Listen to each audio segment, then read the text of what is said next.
수능을 3주 남기고 고등학생을 태운 통학버스가 신호위반으로 달려가다가 사고로 학생 한 명이 고등학교 3학년생이 사망하고 또 다른 학생은 한쪽 다리를 절단당하는 그러한 대형 사고가 있었습니다. 지난 25일 있었는데요.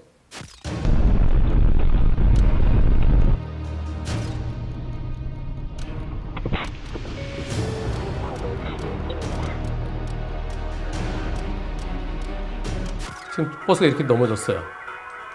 그래서 위로 유리를 깨고 나오는 학생도 있고, 버스가 넘어지면서 이 위쪽이 아니라 이 아래쪽에 있는 학생이 아마 사망했을 것 같은데요. 이 사건, 이게 무슨 날벼락입니까? 학교 갔다 오겠습니다 하고 나간 아이가 싸늘한 죽음으로 돌아오고 또 한 학생은 다리가 절단당하고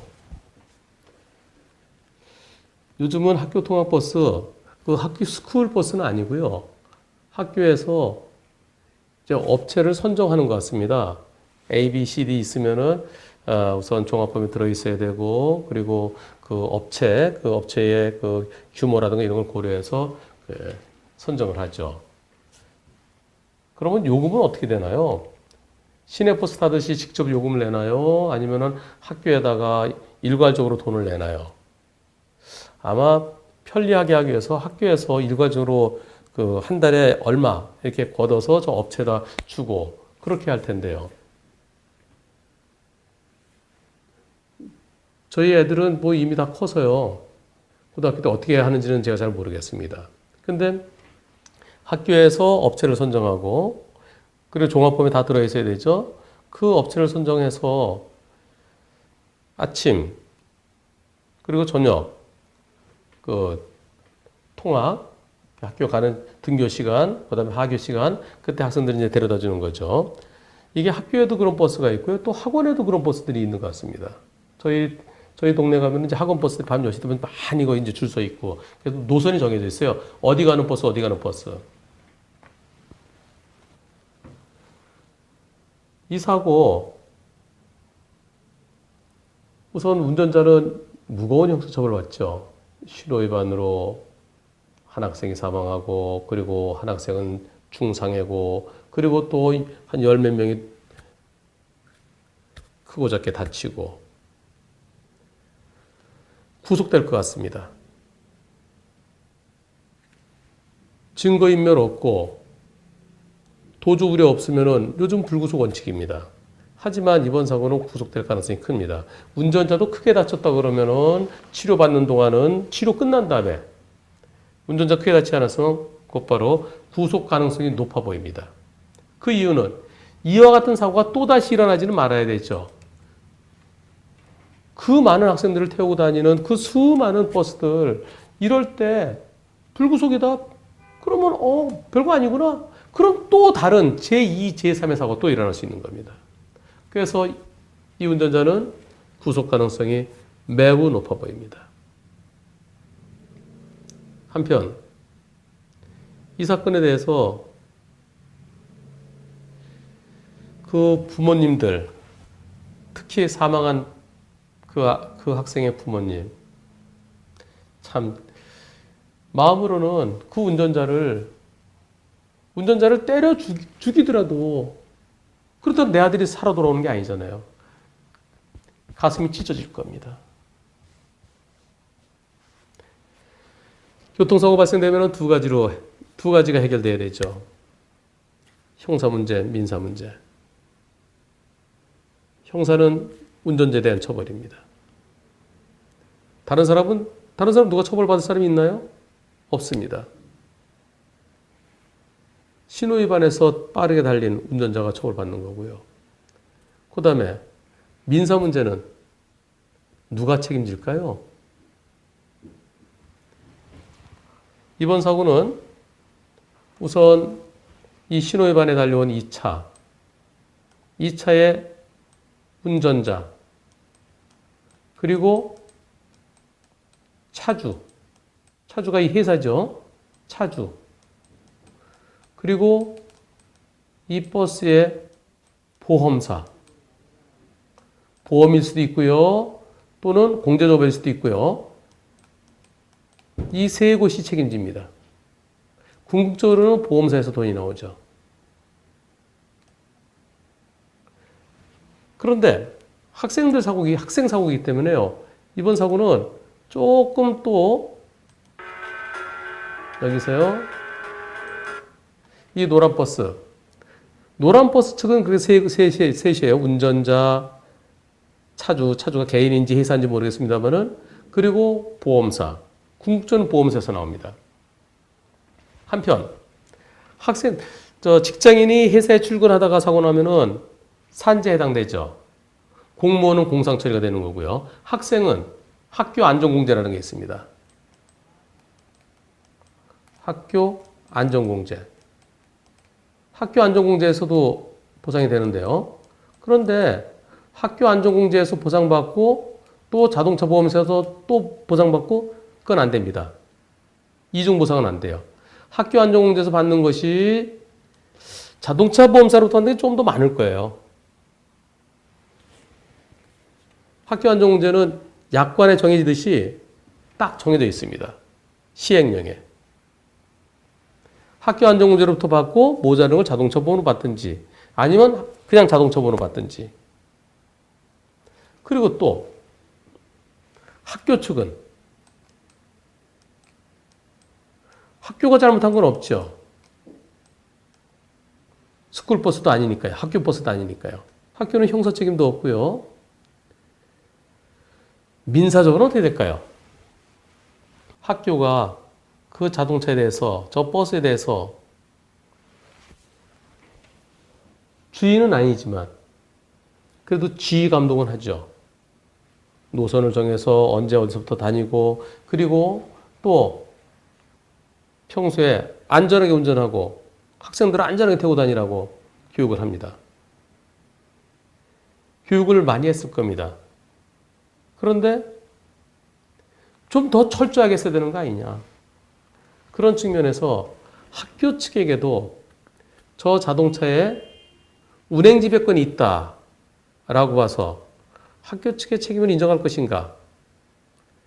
학교 측의 운행지배권 그쪽보다는 재학계약이라는 게 있습니다. 재학계약.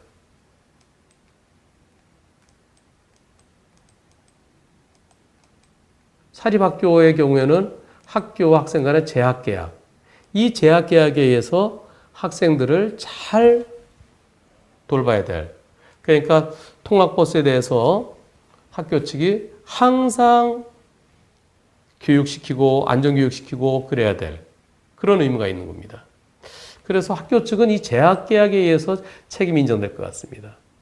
재학계약이라는 얘기 처음 들어보셨죠? 예, 이건 제가 소송해서 얼마 전에 학교에서 유도 연습하다가 크게 다친 그 학생이 있었는데요. 그 사건에서 제가 이 사건을 재학계약을 만들어냈습니다. 재학계약이 인정돼갖고 학교는 학생에 대해서 항상 제대로 잘 관리하고 감독하고 보호해야 될 의무가 있다는 그런 건데요. 결국은 민사적으로는 버스 측, 안전공제, 학교 측 그런 셋을 상대할 수 있습니다. 그런데 이 중에서 안전공제는 과실 책임이 없어요. 하지만 요 재학계약이라든가 또는 버스의 보험사라든가 버스 측이라든가 이쪽에는 과실이 있으면 과실만큼은 빼야 됩니다. 그럼 이 사건에 무슨 과실이 있을까요? 학생들이 학교 가다가 사고 당한 건데 과실 없애야 되죠? 학생들이 아저씨 안 돼요! 신호위반 안 돼! 순간적으로 신호위반 나가는데 어떡하겠습니까? 그래서 학생들의 잘못은 없어 보입니다. 다만 한 가지 버스의 보험사에서 안전벨트를 시비 걸 수는 있어요. 안전벨트. 이 사건이 안전벨트가 과연 과실이 될 수 있을까요? 이렇게 달리다가 신호위반한 차에 꽝 하면서 완전히 차가 이렇게 됐습니다. 이 밑에 깔린 학생들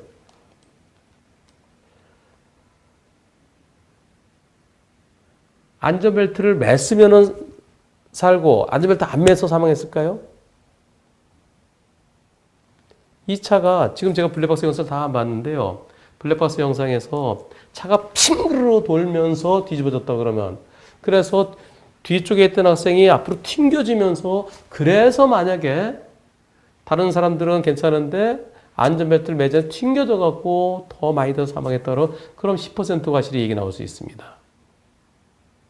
그게 아니고 깔리면서 차가 뒤집어지면 다른 학생들 다 내 위로 깔렸다. 그때는 안전벨트 무관하죠. 안전벨트 매고 있어도 깔린 건 똑같고요.